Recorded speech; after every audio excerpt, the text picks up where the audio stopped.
Il était poilant, l'anecdote de Patrice Lecomte sur Johnny provoque un fou rire sur le plateau de C'est à vous, Zap TV. Le mardi 5 décembre 2022 marquera les 5 ans de la disparition de Johnny Hallyday. Un triste anniversaire. Surprise pour les fans, un exemplaire du magazine Légende est entièrement consacré au chanteur. Éric Fotorino et Patrice Lecomte sont venus en parler sur le plateau de C'est à vous. Aujourd'hui encore, le taulier Johnny reste dans le cœur des Français. Ils seront nombreux, ce mardi, à pleurer le 5e anniversaire de sa disparition.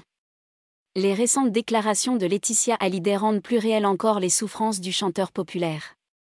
À l'époque, elles étaient encore passées sous silence, alors qu'en réalité, c'est un véritable hôpital qui avait été installé derrière la scène pour sa dernière tournée.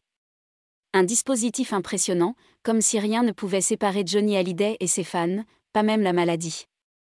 Ce 5 décembre, Laetitia Hallyday lui rendra un nouvel hommage, mais elle sera seule sur la tombe de Johnny. Jade, Joy et Jalil l'espèrent ne l'accompagneront pas dans ce voyage jusqu'à Saint-Barthélemy.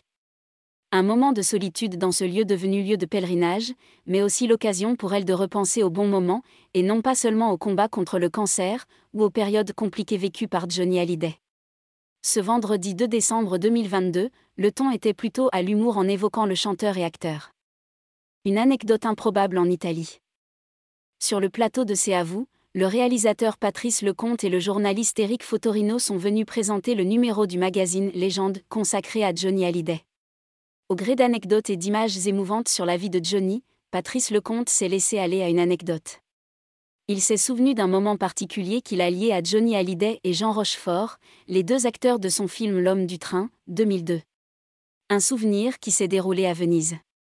On était sur un bateau, un vaporetto pour aller à notre hôtel, et on passe sous les ponts où ça résonne magnifiquement. Il y avait Jean Rochefort, Johnny, moi et nos femmes respectives. Il a attendu d'être sous le pont pour chanter non pas « Allumer le feu », mais il s'est mis à hurler « Optique 2000 ».